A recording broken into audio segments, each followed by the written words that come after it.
புதிதாக நியமிக்கப்பட்ட தலைமை தேர்தல் அதிகாரியுடைய தலைமையில் இன்றைக்கு அனைத்து கட்சி ஆலோசனை கூட்டம் நடைபெற்று கழகத்தின் சார்பில் பொதுச் செயலாளருடைய அறிவுரையின் பேரில் நானும் நம்முடைய கழக வழக்கறிஞர் பிரிவு செயலாளர் அன்பு சகோதரர் இன்பதுரை அவர்களும் கலந்து கொண்டோம். பொதுவாகவே இந்த வாக்காளர் சுருக்க முறை திருத்தம் மற்றும் அதற்கிடையில் சில சூழ்நிலைகளில் தேர்தல் ஆணையத்தை பொறுத்தவரையில் கூட்டம் நடத்துவது வழக்கம். அந்த அடிப்படையிலே இன்றைக்கு ஒரு கூட்டம் இன்றைக்கு அனைத்து கட்சி கூட்டம் நடைபெற்றது.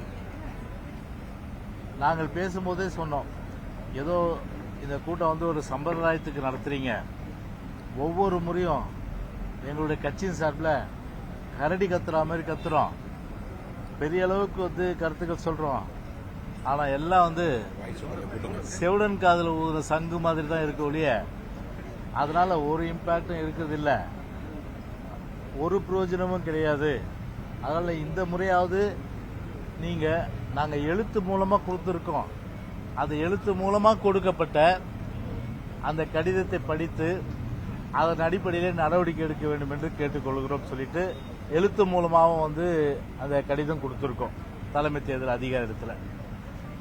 பொதுவாகவே இந்த ஒரு ஃப்ரீ அண்ட் ஃபேர் எலெக்ஷன், அதாவது ஜனநாயகத்துக்கு ஒரு முக்கியமான ஒரு பலம் என்று சொன்னால் ஒரு நியாயமான, ஒரு சுதந்திரமான, ஒரு நேர்மையான, ஒரு அமைதியான, ஒரு எதேச்சதிகார போக்கு இல்லாமல், ஒரு சர்வாதிகார தன்மையோடு இல்லாமல் ஒரு சுதந்திரமாக தேர்தல் நடத்தப்பட வேண்டும் என்பதுதான் நம்முடைய ஜனநாயகம் எதிர்பார்க்கிறது, ஜனநாயகவாதிகள் எதிர்பார்க்கின்றார்கள். ஆனால் ஒவ்வொரு முறையும் அந்த வாக்காளர் பட்டியல் என்பது ஒரு அடிப்படையான விஷயம். ஏன்னு சொன்னா, ஒரு வாக்காளர் தன்னுடைய ஜனநாயக கடமையை அவர் ஆற்ற வேண்டும். ஜனநாயக கடமையை ஆற்ற வேண்டும் என்று சொன்னால் வாக்காளர் பட்டியலில் பேர் இருந்தால் தான் அவர் ஜனநாயக கடமையை ஆற்ற முடியும். வாக்காளர் பட்டியலில் பேர் இல்லைன்னு வச்சுக்க, அது ஜனநாயக கடமை அவர் ஆற்ற முடியாது. அது ஜனநாயகத்துக்கு ஒரு பெரிய ஆபத்து அது. ஆனால் கடந்த தேர்தல்களில் நாங்கள் அவ்வப்போது சுட்டி காட்டினோம், வாக்காளர் பட்டியலில் பல குளறுபடிகள், அதாவது பேர் மாறி இருக்கும், அப்புறம் போட்டோ மாறி இருக்கும், அந்த மிஸ்மேட்ச். அது மட்டும் இல்லை, இறந்தவர்கள் எல்லாம் உயிரோடு ஓட்டு போடுறதெல்லாம் இந்தியாவிலேயே தமிழ்நாட்டில் அதிகம். ஒரு டெக்னாலஜி அட்வான்ஸ்மெண்ட், தொழில்நுட்பம் இப்போ வளர்ந்துருக்கின்ற சூழ்நிலையில் அதை ஏன் நீங்கள் பயன்படுத்தி, உதாரணத்துக்கு ஒரு முனிசிபாலிட்டிலேயோ இல்லைன்னா ஒரு கமிஷனர், அதாவது ஒரு சென்னை தான் ஒரு கமிஷனர் ஆஃபீஸில், அந்த மாதிரி இடங்களில் நீங்கள் யாரெல்லாம் இறந்தாங்க அவங்களுடைய அந்த பட்டியல் பெற்று அவங்க கிட்ட கேட்டாலும் சொல்லிடுவாங்க. அதுக்கு போய் நாங்கள் ஒரு பக்கம் அரசியல் கட்சிகள் முயற்சி செய்தாலும் நீக்க சொல்லி, அதற்கு மேலே ஒரு ஸ்டாட்டிஸ்டிக்கல், அதாவது புள்ளி ஒரு இருக்கின்ற சூழ்நிலையில் அதை எடுத்து முதல்ல அதை நீக்குங்க, அந்த வேலையை செய்யுங்க. ஆனால் அது ஒவ்வொரு தடவை சொல்லிதான் இருக்க முடிய, அந்த இறந்தவர்கள் இன்னும் பார்த்தீங்கன்னா பல தொகுதிகளில் இன்னும் பார்த்தீங்கன்னா உயிரோடு ஓட்டு போடுற மாதிரி தான் அந்த பட்டியலில் இருக்கு.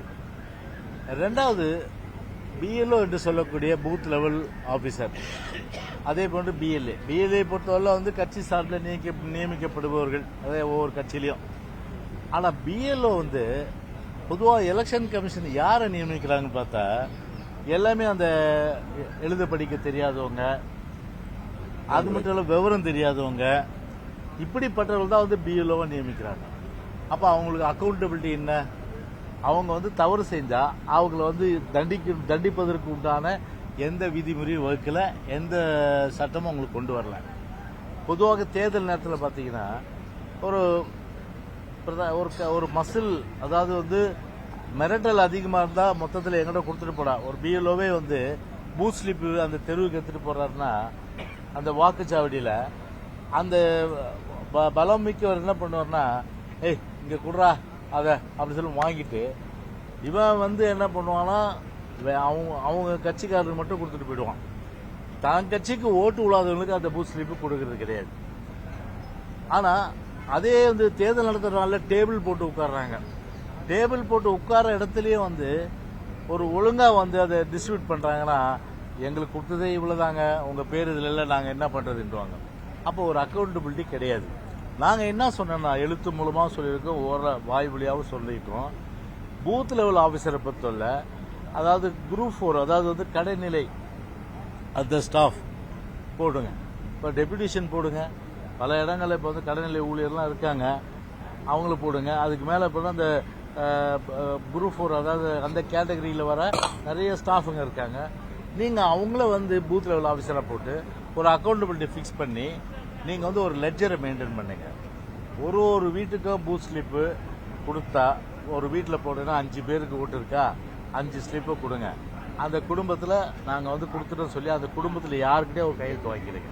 அப்போ எல்லாருக்குமே வந்து அந்த பூத் லெவலில் அந்த ஸ்லிப்பு வந்து போய் சேருகின்ற ஒரு வாய்ப்பு இருக்கும். அதை நீங்கள் செய்யணும். ரெண்டாவது, அவன் தப்பு பண்ணா அவளை தண்டிக்கணும். பூத் லெவல் ஆபீசர் மட்டும் இல்லை, தேர்தல் காலத்தில் விதிமுறைகளை பொறுத்தவரை காத்துல பறக்க விட்டு பொதுவாகவே பார்த்தீங்கன்னா ஒரு கட்சியினுடைய அந்த ஆதிக்கத்தின் கீழ் வந்து அதன் அடிப்படையில் வந்து அவங்க ஈல்டாகி அவங்க வந்து தப்பு செய்கிற சூழ்நிலையில் கடைசியில் என்ன ஆகுதுன்னா வந்து ஜனநாயகத்தினுடைய குரல் வளை நெருக்கப்படுகின்ற வகையில் வந்து ஓட்டு போட முடியாது, பூத் ரிக்கிங்கு, பூத்து கேப்சரு, அதே போல் வாக்குச்சாவடி இருந்து வாக்காளர் பட்டியலில் பேர் இருந்து பூத் ஸ்லிப் இல்லாமல் அவன் வாக்குச்சாவடி செல்ல முடியாத திரும்பி போகின்ற நிலைமை இப்படியெல்லாம் இருக்குது. அப்போது ஒரு அக்கௌண்டபிலிட்டி வந்து கொண்டு வரணும்னா அதில் பீப்புள் ரெப்ரஸன்டேட்டிவ் ஆக்ட், அதாவது ரெப்ரஸன்டேஷன் ஆஃப் வந்து பீப்புள் ஆக்ட் 1950 செக்ஷன் வந்து 32 செக்ஷன் 32 கிளியர் ப்ரொவிஷன் கொடுத்துருக்காங்க. இதுவரை எத்தனை பேரை வந்து எவ்வளோ கம்ப்ளைண்ட் கொடுத்து எவ்வளோ விதிமீறல்கள், அதிகார துஷ்பிரயோகங்கள், ஒரு ஆளுங்கட்சி தலையீடு ஒட்டி அவங்க வந்து செஞ்ச அத்துமீறல்கள் அத்தனையும் வந்து சொல்லியும் கூட எத்தனை பேர் மேலே வந்து செக்ஷன் 30 அந்த 32 மேலே அந்த ப்ரொவிஷன் மேலே நடவடிக்கை எடுக்கப்பட்டிருக்கு. அதுவும் வந்து எடுக்கப்படல. எனவே நீங்கள் அதை எடுங்க. நீங்கள் பாரபட்சம் எல்லாம் எடுங்க. யார் தவறு செஞ்சாலும் சரி, அந்த விதிமீறலை வந்து அந்த அதிகாரிகள் வந்து மீறினா கண்டிப்பாக அவங்க மேலே நடவடிக்கை எடுக்கணும்னு சொல்லி கடுமையாக வந்து சொல்லியிருக்கோம். அதுவும் வந்து எழுத்து மூலமாக வந்து கொடுத்துருக்குறோம்.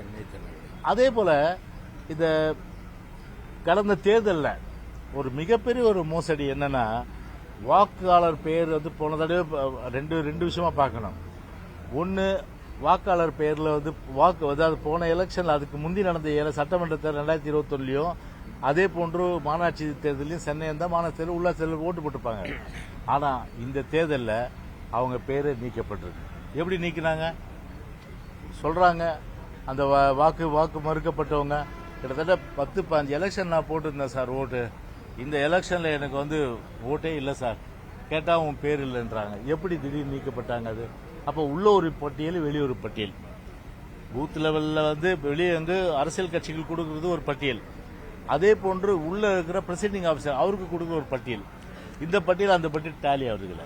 அப்போ இன்னொரு வகை என்னன்னா, என் பேர் வந்து வாக்காளர் பட்டியலில் இருக்கும், ஆனா நான் ஓட்டு போட போன உள்ள டெலிஷன் ஒரு சீல் இருக்கும்.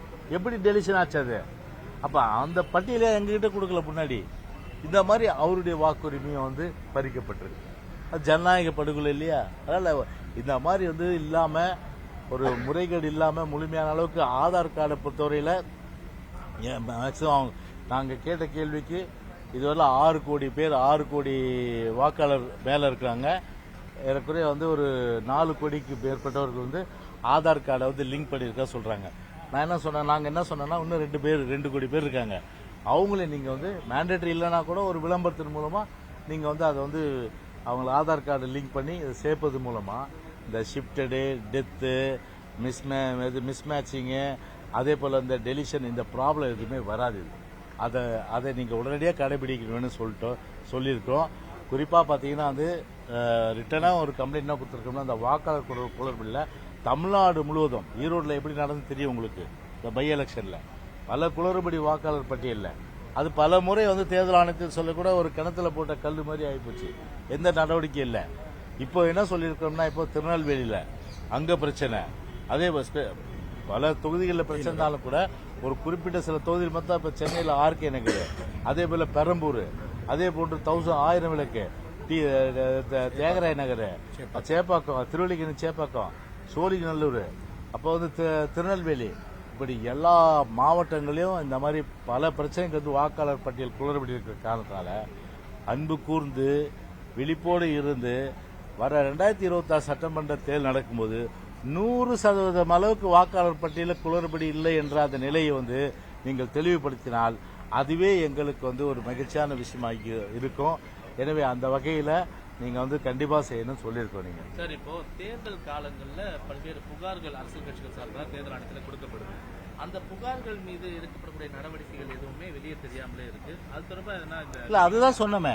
இப்போ தேர்தல் காலத்துல அப்பட்டமான அந்த விதிமுறைகள் ஒரு அதிகார வர்க்கத்துக்கு இணங்கி அதிகார துஷ்பிரயோகம் செய்கின்ற அந்த தேர்தல் விதிமுறைகளை மீறுகின்ற அதிகாரிகள் மீது கடுமையான நடவடிக்கை எடுக்கணும். அதுக்கு தான் நான் வந்து இந்த பீப்புள் ரெப்ரசன்டேஷன் ஆக்ட் வந்து நாங்கள் வந்து செக்ஷன் 32 கோட் பண்ணியிருக்கோம். அந்த ப்ரொவிஷன் வந்து கிளீனா இருக்கு அந்த ஆக்ட்ல இருந்து என்ன பிரயோஜனம்? அதை இம்ப்ளிமெண்ட் பண்ணாதானே வந்து ஒவ்வொரு மாவட்டத்திலையும் இந்த ஆக்ட் படி தண்டிச்சாலே நேச்சுரலாக என்ன பண்ணுவாங்க, இயற்கையாகவே எல்லா அதிகாரம் உஷாராயிடுவாங்க.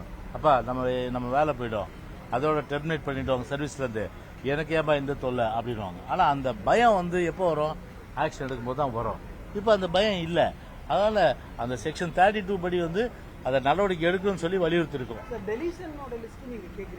ஆமா, கண்டிப்பா அரசியல் கட்சிகளுக்கு தெரியணும், அதை வெளிப்படைத்தன்மை இருக்கணும். வெளிப்படைத்தன்மை இல்லைன்னா எப்படி வந்து அது வந்து யார் பேர் யார் நிற்கிறாங்கன்னு தெரியாது. அதனால அது வந்து வெளிப்படைத்தன்மை இருக்குன்னா யாரெல்லாம் நீக்கினீங்க, யாரெல்லாம் இறந்தவர் பட்டியலிருந்து தூக்குனீங்க, எத்தனை பேர் ஷிஃப்டடை வந்து நீங்க வந்து ஒரே இடத்துல தான் ஓட்டு போட முடிய நிலை உருவாக்குறீங்க, டபுள் என்ட்ரி. அதே போல miss matching, photo miss matching, name பேர் வந்து மாத்தி இருக்குது. இதெல்லாம் எத்தனைன்றதை நீங்க எழுதி கொடுங்க, இது எடுத்து கொடுங்க. ஒரு மென்பொருள் இருக்கு, இப்போ சாப்ட்வேர் இன்னைக்கு டெவலப் ஆயிருக்கு. இன்னைக்கு அதை நீங்க பயன்படுத்தி நீங்க ஒரு அரசியல் கட்சி கொடுத்துட்டா உங்க மேல ஏன் நாங்க தேர்தல் கமிஷன் மேல ஏன் நாங்க பேசிட்டு இருக்க போறோம்? நாங்க வெளிப்படை தன்மை இருக்குன்னு சொல்லிட்டு போவோம்ல.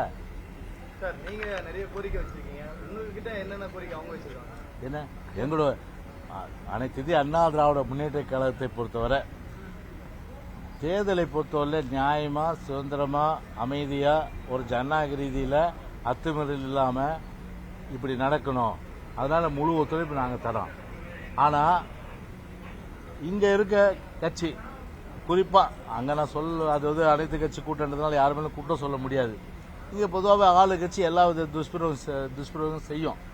அப்படி செய்கின்ற பட்சம் அதை தடுப்பதற்கு என்ன நடவடிக்கை செய்யும்?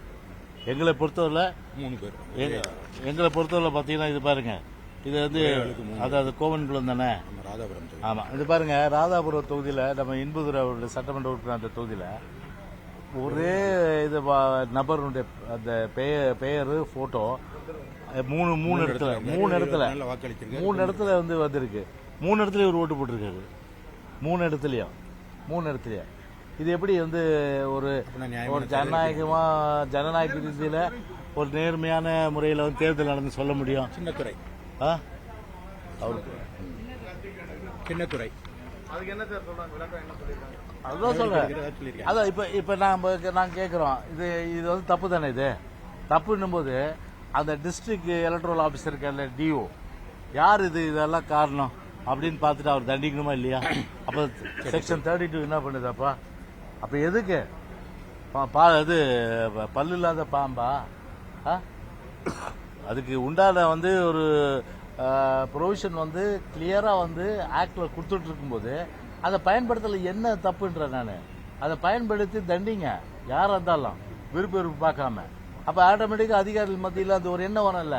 தவறு செஞ்சா ஆளுங்கட்சி கேட்டு தவறு செஞ்சாலும் சரி, இல்ல வந்து ஒரு அதிகாரத்தை வச்சு மிரட்டினாலும் சரி, நாங்க எதுக்கு ஈல்ட் ஆக மாட்டோம். ஏன்னா எங்க வேலையை போயிடுன்ற லெவலில் ஒரு பயம் இருக்கணும். காவல் அதிகாரிகள்லாம் மாற்றணும். அது இப்போதை பொறுத்தவரை வந்து இந்த வாக்காளர் பட்டியல் அதே போன்று சில கருத்துக்கள் தான் கேட்டிருக்காங்க. அது இன்னும் எலெக்ஷன் டைம் இருக்குது. இன்னும் இது it's not a final meeting. அதனால் கூட்டம் வந்து இன்னும் 2-3 கூட்டம் நடத்தலாம். தேர்தல் நேரத்தில் நடக்கிற கூட்டத்தில் அப்போ வந்து நாங்கள் சில கருத்துக்கள் சொல்லுவோம் கட்சியின் சார்பில். வேறப்பா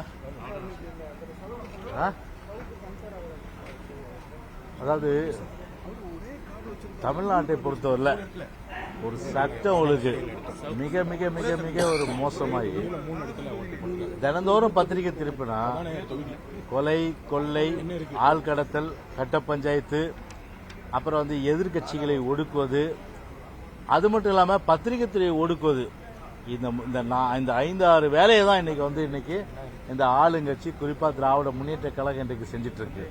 அதாவது விநாச கால விபரீத புத்தின்வாங்க. அதாவது கடைசி கட்டம் இது. அதாவது ஆட்சி முடிகிற கடைசி கட்டத்தில் இது போன்ற ஒரு அத்துமீறல்கள் இன்றைக்கு ஆளும் தரப்பினரால் இன்றைக்கு கட்டவிழ்த்து விடப்பட்டிருக்கு. அது ஒரு ஒரு ஒரு மலம் வந்து பாத்தீங்கன்னா எவ்வளவு ஒரு அருவருக்கத்தக்க ஒரு விஷயம். அதை வந்து வீட்டில் போய் அதாவது எங்களை கேள்வி கேட்கறது ஆள் இல்லை, நாங்க வச்சுதான் சட்டம், யாரு வாயை தந்தாலும் இதை போலதான் அவங்க வீட்டில் வந்து மலத்தை நாங்கள் வீசுவோம் அப்படின்னாக்கா, அப்ப சவுக்கு சங்கர் வீட்டில் மலத்தை வீசுறது மூலம் மற்றவங்களுக்கு ஒரு எச்சரிக்கையாது. நான் கேட்கறேன், நானு எல்லோருக்குமான எச்சரிக்கையாது. பத்திரிகை துறைக்கு எச்சரிக்கை, எதிர்கட்சிக்கு எச்சரிக்கை, அதிகாரிகளுக்கு எச்சரிக்கை, எல்லோருக்குமே எச்சரிக்கையாது. எச்சரிக்கை விடுக்கும் விதமாக தான் இந்த மாதிரி வந்து ஒரு மனித சமுதாயம் ஏற்றுக்கொள்ள முடியாத, சகித்துக் கொள்ள முடியாத ஒரு காட்டு மிராண்டித்தனமான ஒரு மோசமான இது போன்ற அந்த செயல் இன்றைக்கு ஆளும் தரப்பு இன்றைக்கு ஈடுபட்டிருக்கிறது என்பது ஒரு மிக மிக மிக கண்டனத்துக்குரியது. அதான் இன்னைக்கு பொதுச்செயலாளர் சொன்னாரு, தமிழ்நாட்டை பொறுத்தவரை சட்டம் ஒழுங்கு கேடு கெட்டதாகிவிட்டது, சட்டம் வந்து முழுமையா மக்களுக்கு ஒரு பாதுகாப்பு இல்லாமல் இன்றைக்கு வாழுகின்ற நிலையில வீட்டில் இருந்தாதான் பாதுகாப்புன்னு சொன்னாரு. அது சொல்லி 24 மணி நேரத்துக்குள்ள இப்போ வீட்டில் இருந்த ஒருத்தர், வீட்டில் இருந்த சவுக்கு சங்கருக்கு இந்த ஒரு மலத்தை வந்து வீட்டு ஃபுல்லா தெளிச்சு இப்படிப்பட்ட ஒரு மோசமான ஒரு மனித சமுதாயம் ஏற்றுக்கொள்ள முடியாத இந்த செயல் இன்றைக்கு திமுக செஞ்சிருப்பது என்பது நிச்சயமா யாரும் ஏற்றுக்கொள்ள முடியாது. எங்களுடைய கடுமையான கண்டனத்தை நாங்கள் தெரிவித்துக் கொள்கின்றோம்.